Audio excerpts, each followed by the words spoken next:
The Resemblance Season. 1. Episode 2. I went to school that Monday morning after the morning devotion, assembly. We all marched to our respective class, and I happened to be the first person to enter my class. I dropped my backpack on my desk.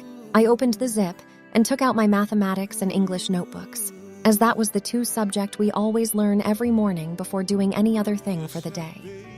I also brought out my pen, and when I was done, I lifted up my head to call a friend of mine. As I looked up, I saw something strange. This was my first time seeing something strange as this, and it has never happened to me before. I saw something which looked like a bird or an eagle on the head of my new classmate who was just admitted into my class last week. I thought I was dreaming. I wiped my face with my palms, but as I removed my hands from my face, I saw same thing. But this time around, the bird or eagle's wings were moving as if it was flying, but yet it was still on her head. I didn't know when I screamed my friend's name. Joy! "What is it, and why do you shout my name?" she asked. I was just staring at the new girl with my mouth wide open, without a single word proceeding out of my mouth after my first shout. The girl happened to notice that I saw something which seems as if no one else could see, as she looked at me and smiled.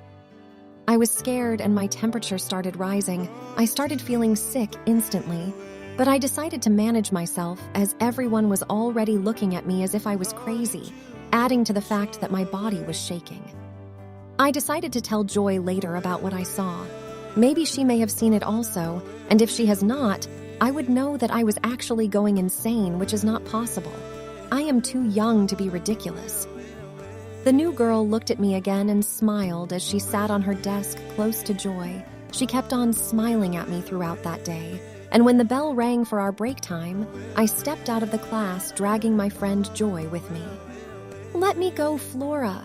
Why are you dragging me as if something is wrong? And why were you acting strange in the class earlier? You almost got everyone scared." I told her everything that happened, and she just laughed and told me that she knew I was daydreaming.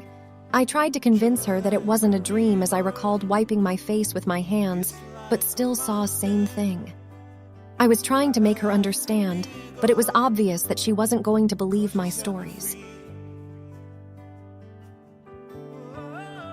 No, it wasn't my story, but a reality. I know it, just that I can't seem to prove it. I decided to stop talking as she was starting to get scared and thought I was actually going crazy. I knew that. What I saw was real, but why am I the only one who was able to see it? It was really bothering me. I decided that I was going to tell my dad about it, as he always tells us about stuffs like this. I remembered he do call them visions or revelations. I really can't specify which.